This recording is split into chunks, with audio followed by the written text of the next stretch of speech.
Buenas tardes, les doy la bienvenida a nuestro cuarto y último café científico de este ciclo sobre oceanografía que desarrollamos durante el mes de octubre, el mes de la ciencia. Y hoy día, para cerrar, vamos a tener al doctor Alex Galán. Él es biólogo marino de una universidad en Colombia. Hizo su posgrado, su doctorado en oceanografía en la Universidad de Concepción y actualmente es académico de la Universidad Católica del Maule. Así que hoy día los dejo con la charla El nitrógeno, más que un nutriente esencial, otro gran responsable del calentamiento del planeta. Bienvenido, Alex, muchas gracias por estar acá con nosotros. No, gracias a ti, Claudia, por la invitación, al SEASA y bueno, a la gente que se une, ojalá se una más gente. Parece que el título no fue muy atractivo. Bueno, les voy a hablar un poco del nitrógeno y voy a hacer este ejercicio de bajar un poco esta información científica para el público en general. Creo que es algo que nos cuesta mucho a la gente que hacemos ciencia, pero bueno, es una gran invitación porque es una de las grandes dolencias que tenemos desde la perspectiva científica, ¿no? Hacer esto más popular, lo que hacemos. Bueno, como dijo Claudia, yo soy biólogo marino de la Universidad Jorge Tadeo Lozano en Bogotá, en Colombia, y hice mi posgrado en oceanografía en la Universidad de Concepción y trabajo principalmente en biogeoquímica y ecología microbiana, ciclos biogeoquímicos, principalmente en ambientes con deficiencias de oxígeno. Tangencialmente toco el tema de gases de efecto invernadero, ya van a ver por qué, y trabajo también en temas de eutrofización. Y a partir del año 2015, cuando ingresé al Centro Regional de Estudios Ambientales de la Santísima, de la Universidad Católica de la Santísima Concepción, empecé a trabajar en temas de calidad de agua, principalmente en ecosistemas dulceacuícolas. Yo pertenezco al Centro de Investigación en Estudios Avanzados de la Universidad Católica del Maule y al Instituto Milenio en Socioecología Costera Secos. Y bueno, este es el gran protagonista de lo que les voy a contar hoy, es el ciclo del nitrógeno. Como ustedes se puedan dar cuenta, hablamos del nitrógeno y bueno, esto parece un cliché, pero básicamente porque el nitrógeno es esencial para la vida. Y prueba de ello es básicamente las moléculas que conforman, ¿no? Principalmente encontramos, qué sé yo, los aminoácidos, donde está la información genética, básicamente está conformada por nitrógeno, y de ahí para arriba podemos mencionar una cantidad de moléculas que son importantes, como las proteínas, las enzimas, que finalmente regulan todos los procesos biológicos. Es decir, desde la perspectiva de la vida como la conocemos, el nitrógeno es un elemento fundamental. Es altamente complejo, si ustedes se dan cuenta acá en este esquema que les muestro, tiene muchos estados de oxidación, ¿verdad? Muchos compuestos que pasan por diferentes estados de oxidación.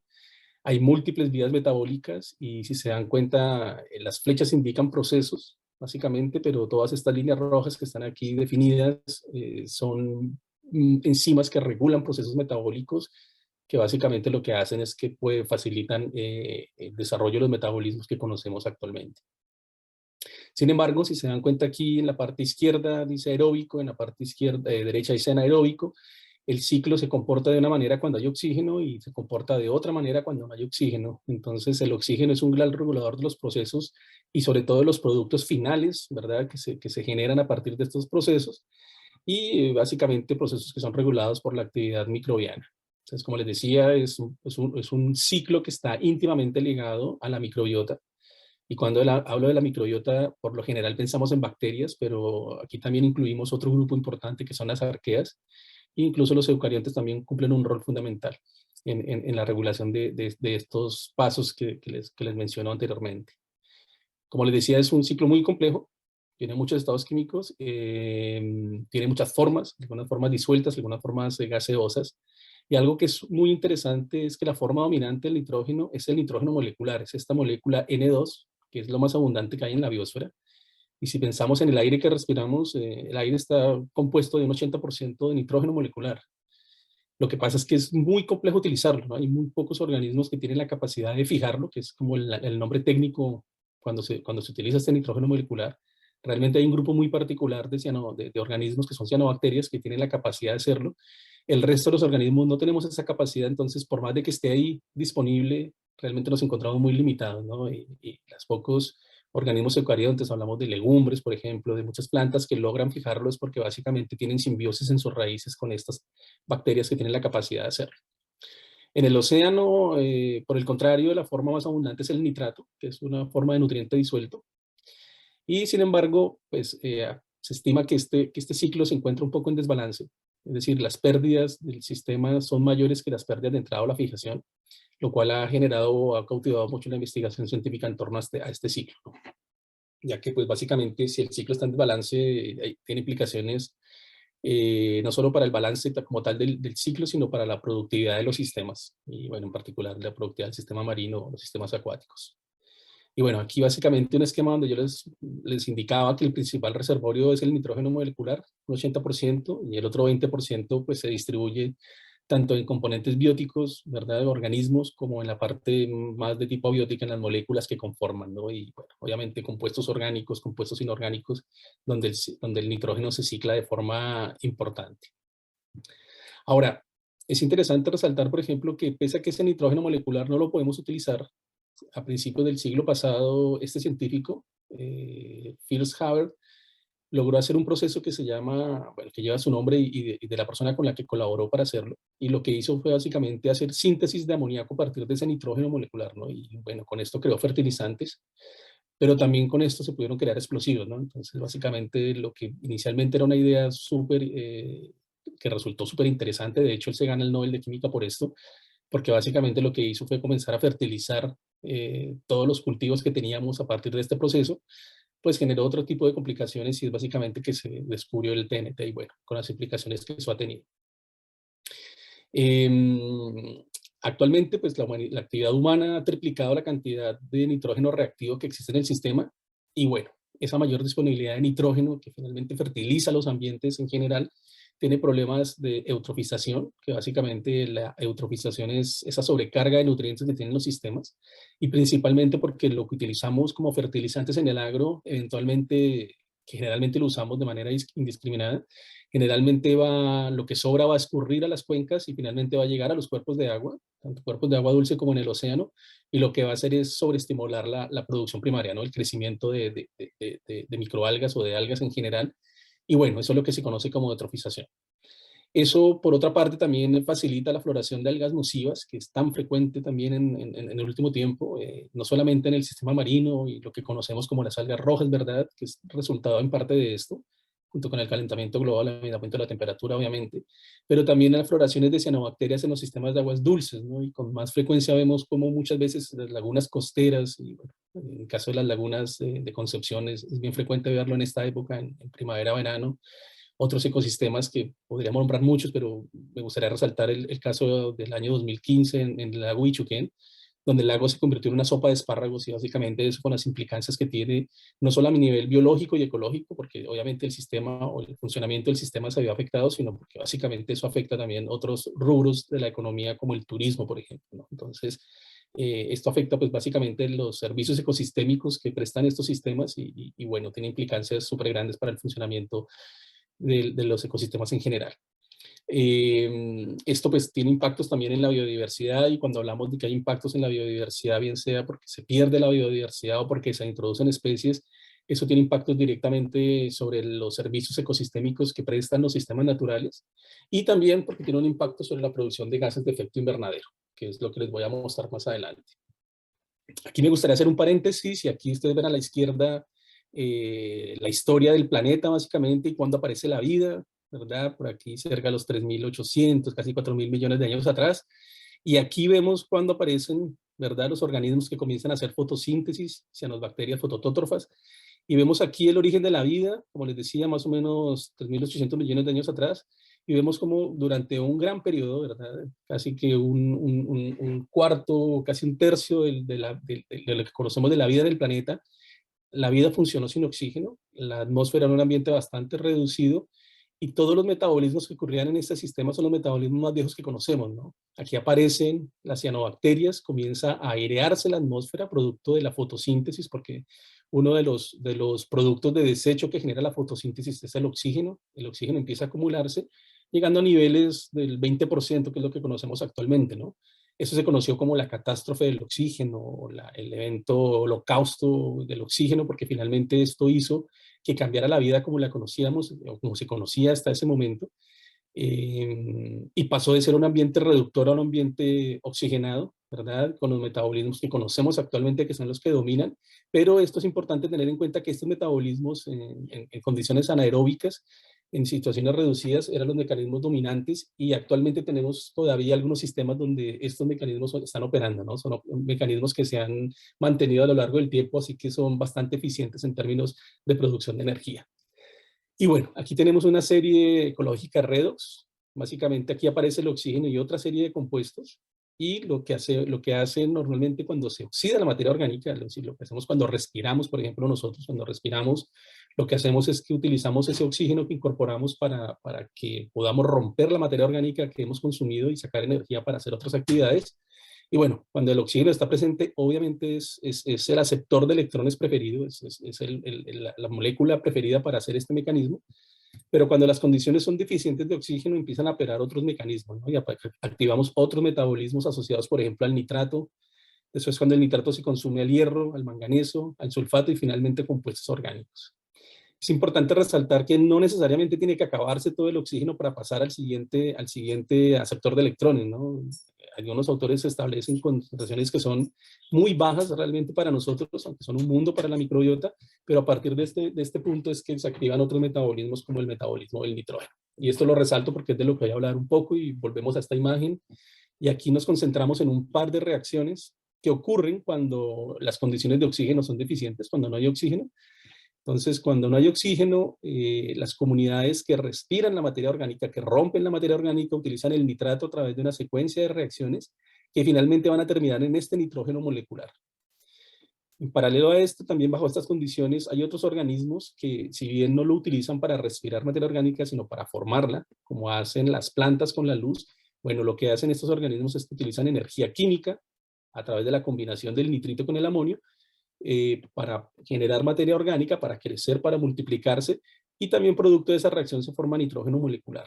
Entonces, como les decía a ustedes, este nitrógeno molecular finalmente esto va a difundir a la atmósfera, y lo que pasa es que se va a sacar del ambiente, ¿no? Se va a sacar del sistema y básicamente va a dejarse una forma que, si bien era bastante lábil o fácil de utilizar por los organismos que demandan el nitrógeno, al pasarlo a esta forma pasa a un estado que es difícilmente utilizable. Y bueno, aquí hablamos de procesos de heterotrofía, autotrofía, no voy a entrar mucho en eso, pero lo que sí es importante es que al producir este tipo de gases, nitrógeno molecular, como son muy pocos los organismos que lo pueden utilizar, pues se habla de que hay una limitación de la producción primaria, ¿no? Entonces, tenemos unas especies que son reactivas, nitrato, nitrito, amonio, que se convierten en estas especies poco reactivas, por lo tanto se limita la producción primaria. En algunas ocasiones estas reacciones se detienen en un paso anterior y forman esto que se llama este N2O, que se llama óxido nitroso, que es un gas de efecto invernadero importante y por lo tanto también afectan el clima global. Y bueno, estas reacciones finalmente regulan tanto la función como la bioquímica del sistema.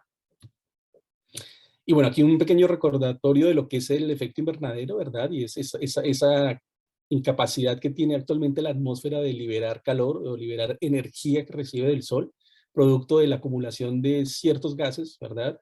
Que se están acumulando, valga la redundancia, en la atmósfera, y básicamente eso impide que tengamos una refracción de esa energía y que se está acumulando y que el planeta, resultado de eso, se esté calentando. Y bueno, aquí tenemos algunos de los responsables de esos gases de efecto invernadero, aunque aparece el ozono y otros fluorocarbonados, pero el gas tal vez que más conocemos es el dióxido de carbono, pero también existe el metano y también existe este óxido nitroso, aunque en proporciones mucho más pequeñas relativa al dióxido de carbono. Ahora, es importante resaltar que este efecto invernadero es importante que ocurra, ¿no? En los niveles en los que estamos actualmente, pero fue importante que se generara un efecto invernadero para que la Tierra se calentara a las condiciones que conocemos actualmente y permitiera el desarrollo de la vida, ¿no? Si no hubiera existido ese efecto invernadero, y ahí hay que resaltar que el vapor de agua es el principal gas de efecto invernadero. Lo que pasa es que no ha cambiado de forma importante en el tiempo, ¿no? Como sí ocurre con estos otros gases. Y esto es básicamente si no hubiera ocurrido esto, hablaríamos de que la Tierra tendría una temperatura de cercana a los -20, -18 grados centígrados, con lo cual obviamente no existiría la vida como la conocemos, ¿no? Entonces, si bien es importante, la actividad antropogénica o la actividad humana ha hecho que otros gases, como esos que están acá en el cartoon, hayan incrementado de forma importante y que tengamos los problemas que tenemos actualmente.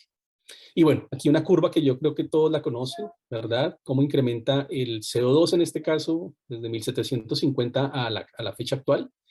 La curva de incremento del metano, CH4, y aquí la curva del óxido nitroso, y lo que se observa es que básicamente todos estos gases tienen la misma tendencia, y básicamente hay un quiebre en las curvas producto del desarrollo industrial, ¿no? Cuando apareció las máquinas y se desarrollaron de forma importante, esa revolución industrial hizo que estas concentraciones de estos gases comenzaran a acumularse de forma importante, y bueno, básicamente la condición en la que estamos actualmente. Ahora, si ustedes se dan cuenta, aquí estamos hablando de que la concentración es en partes por millón, y aquí estamos hablando de que esto está en partes por billón. Es decir, es como si habláramos de que esto estuviera en kilogramos y esto estuviera en miligramos, ¿no? Hay 3 órdenes de magnitud de diferencia entre la concentración de uno y otro. Sin embargo, si yo comparo una molécula de óxido nitroso con una de CO2, el óxido nitroso es 300 veces más efectivo o más radiactivo en términos de aguantar el calentamiento, ¿no? De retener ese calentamiento en la atmósfera. Entonces, es un gas que, a pesar de que está mucho menos concentrado, tiene implicancias mucho más grandes que el CO2, ¿no? Y bueno, finalmente eso ha conducido a que tengamos curvas de temperatura promedio global de este tipo, ¿no? Con un incremento también que se dispara a partir de la revolución industrial y en concordancia con las curvas que les mostré anteriormente. Entonces tenemos un planeta que se está calentando, y vemos cómo cada año rompemos el récord de CO2 en la atmósfera, ¿verdad? De acuerdo a estos datos que se registran principalmente en Hawái, que es donde comenzó a hacerse por primera vez estas observaciones, la curva de Killing, porque fue la primera persona que empezó a hacer estas mediciones. Y bueno, esto es lo que tenemos actualmente. Estamos en 400, casi 20 partes por millón al septiembre 16. Esto es el último registro que hay. El de octubre no ha salido. Y bueno, finalmente estos valores en los que estamos actualmente superaron todas las proyecciones que se hicieron en algún momento cuando empezamos a hablar de cambio climático. Ahora, ¿cuál es el destino de estos gases? Bueno, del CO2 en particular, aunque estas estimaciones cambian, cada vez existen nuevos balances y nuevas mediciones, pero en general lo que me interesa aquí mostrar es que cerca de un 25, un 30% del CO2 que se produce es absorbido por el océano, es decir, es tamponado por el océano, y eso ocurre básicamente porque el océano tiene la capacidad de absorberlo a través de la producción primaria, ¿no? De la fotosíntesis que hacen las microalgas en el océano. Sin embargo, pues no siempre el sistema no siempre tiene flujos positivos, es decir, de la atmósfera hacia el océano. A veces hay flujos negativos, donde el sistema está liberando CO2 en este caso son flujos de óxido nitroso en azul, CO2 en rojo, y esto es para el Pacífico suroriental, desde el Ecuador hasta más o menos 60, 70 grados sur. Para los que estamos por acá en Concepción, estos son los valores, es decir, es una zona donde estamos liberando óxido nitroso a la atmósfera, pero también hay otras zonas más al sur donde se está capturando, y bueno, más al norte también se está liberando. Entonces, realmente la dinámica espaciotemporal de los flujos de estos gases en general es bastante amplia.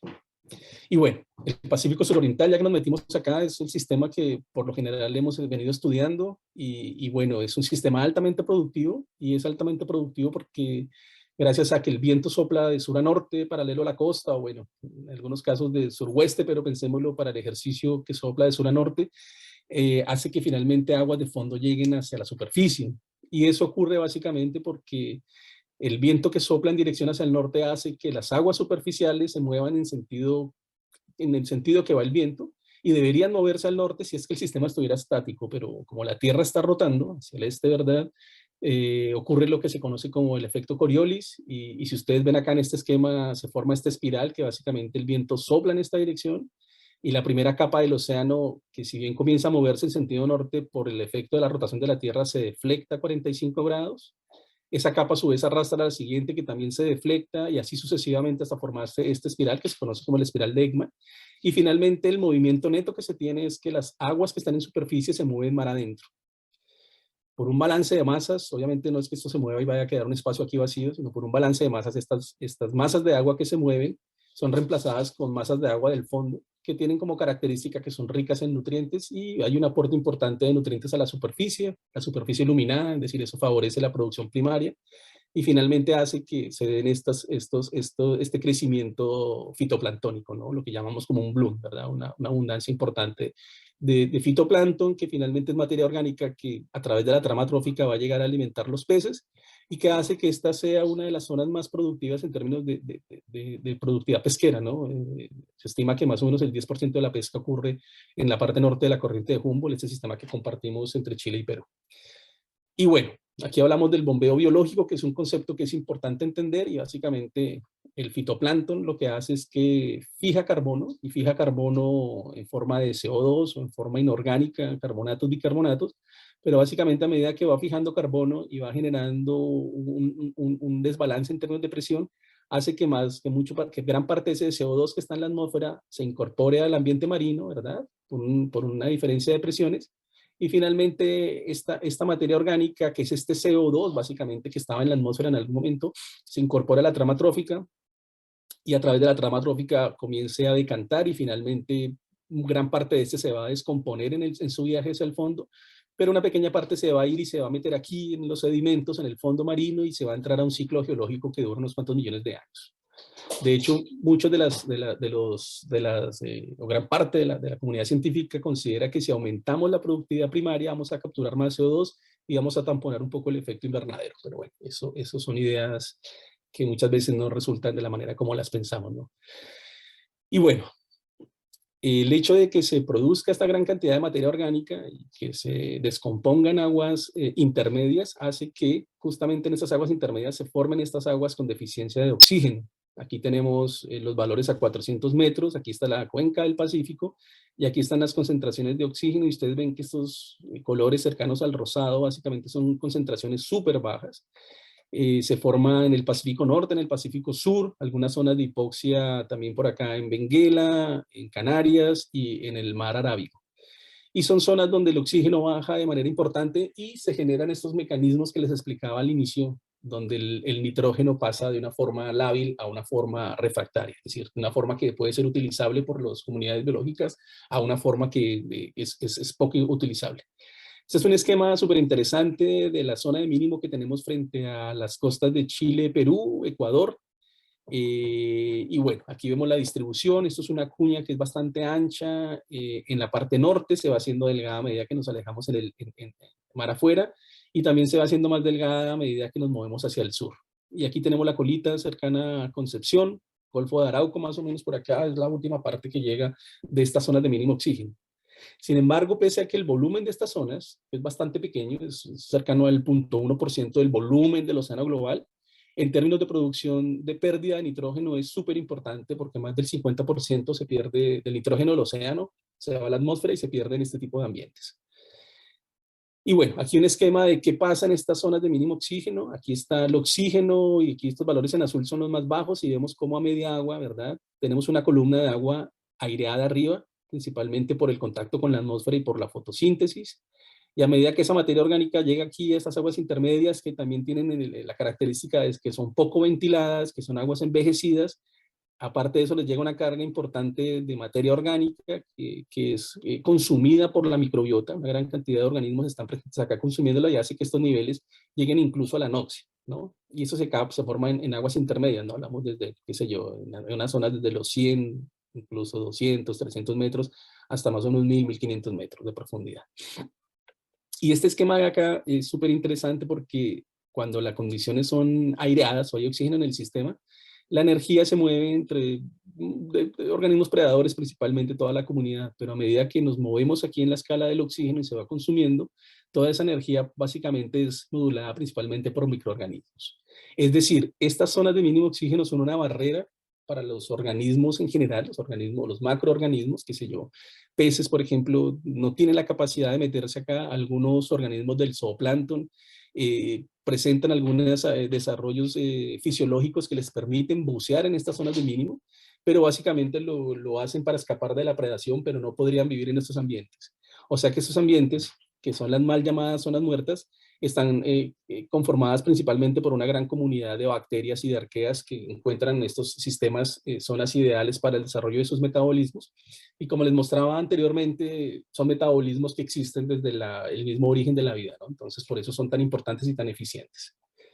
Ahora, ¿cuáles son las proyecciones que hay en el sistema? Y bueno, básicamente todos los trabajos indican que estas zonas de mínimo oxígeno se están expandiendo, están creciendo, aparte de eso se están intensificando, es decir, están teniendo cada vez menos oxígeno, y eso tiene que ver básicamente con el calentamiento de las aguas, ¿no? El calentamiento del planeta que finalmente se traduce en calentamiento del mar, y tiene que ver con un efecto físico básico, y es que finalmente cuando la temperatura aumenta, la posibilidad de que los gases se disuelvan en el agua disminuye, entonces estos van a tender a difundir hacia la atmósfera.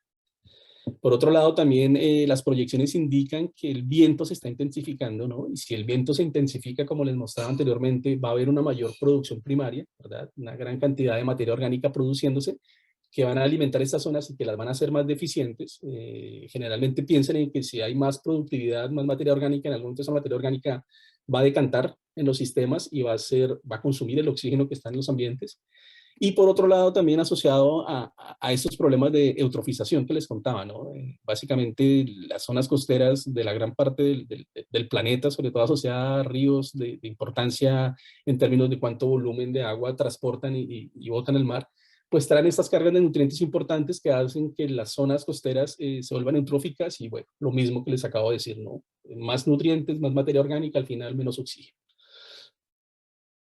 A la fecha, nosotros ya hemos estudiado de manera importante este ciclo del nitrógeno. Básicamente hemos ido a revisitarlo y sobre todo porque nos interesa generalmente establecer cuál es el balance y sobre todo nos interesa establecer a qué velocidad están ocurriendo estos procesos en el océano para saber cuánto nitrógeno se está perdiendo y para saber cuánto óxido nitroso le estamos aportando a la atmósfera.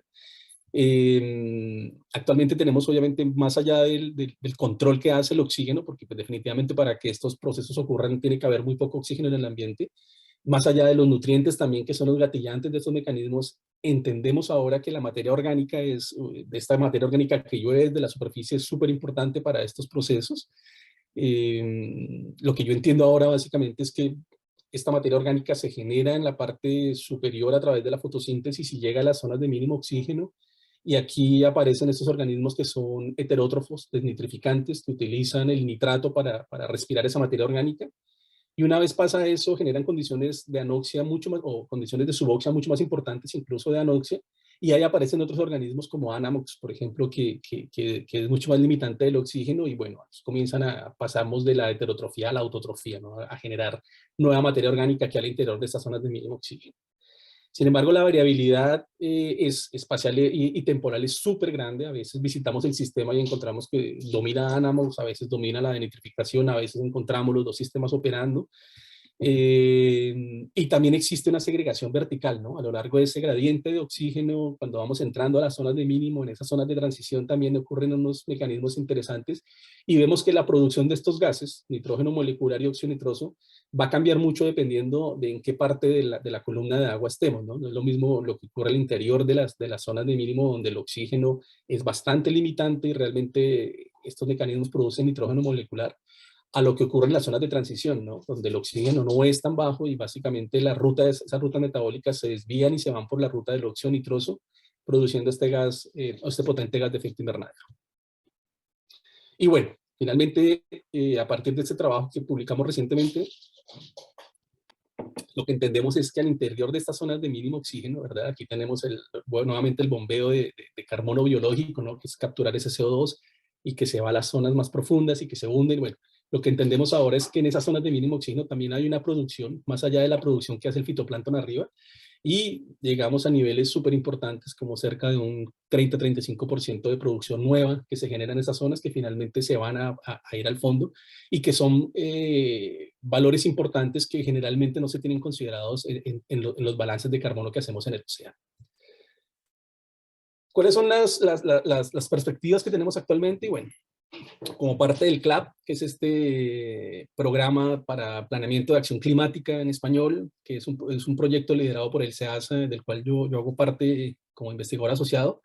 Lo que estamos haciendo nosotros ahora es midiendo de nuevo estas tasas en el sistema, estableciendo a qué velocidad están ocurriendo los procesos, principalmente frente a Coquimbo, frente a Punta Lengua de Vaca, básicamente, para alimentar un modelo, ¿no? Básicamente los objetivos generales de este proyecto es mejorar la capacidad de predicción, ¿verdad? Para hacer para planear, ¿verdad?, respuestas de forma más efectiva frente al cambio climático. Y dentro de ese objetivo gigante, ¿verdad?, donde finalmente trabajamos con expertos de muchas áreas, porque finalmente no solamente trabajamos en el océano, sino trabajamos también en la atmósfera y trabajamos en el continente y trabajamos en la alta montaña, para entender cómo es este continuo, ¿verdad?, desde la alta montaña hacia el océano y cómo está cambiando el clima en general en el sistema. Nosotros lo que hacemos básicamente es que a partir de una aproximación, por un lado molecular, es decir, por un lado nos metemos a mirar los genes, el ADN, el ARN, para ver cuáles son las capacidades metabólicas de las comunidades que aquí viven, y por otro lado una aproximación geoquímica para ver a través de los compuestos químicos y a través de experimentos en los cuales hacemos incubaciones y medimos estas tasas, ver a qué velocidad están ocurriendo estos procesos. Y básicamente esto lo hacemos para alimentar un modelo diseñado para estos sistemas de surgencia costeros de borde oriental.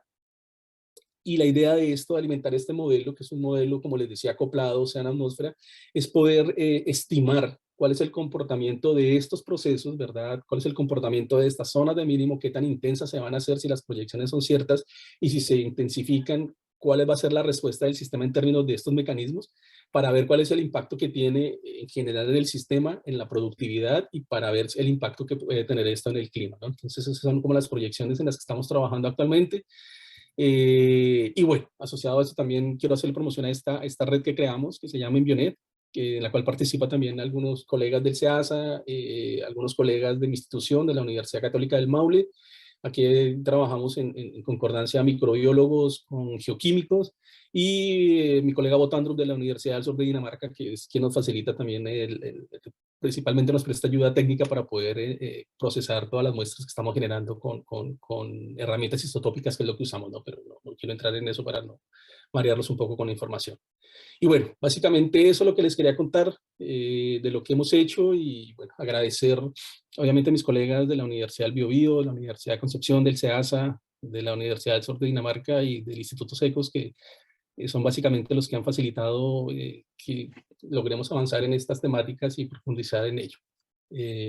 No sé, creo que me consumí el tiempo de manera importante, no sé si estamos a tiempo o no. Pero bueno, eso básicamente es lo que les quería contar. Los dejo con preguntas si tienen. Esa estuviste muy bien en el tiempo, menos del tiempo que habías dicho, así que está todo bien. Súper bien. Sí, Podría volver entonces sobre otras otras cosas que dejé por decir. No, mentira, yo creo que es suficiente con la manera como lo contamos para que no se haga tan densa la presentación. sí, muchas gracias.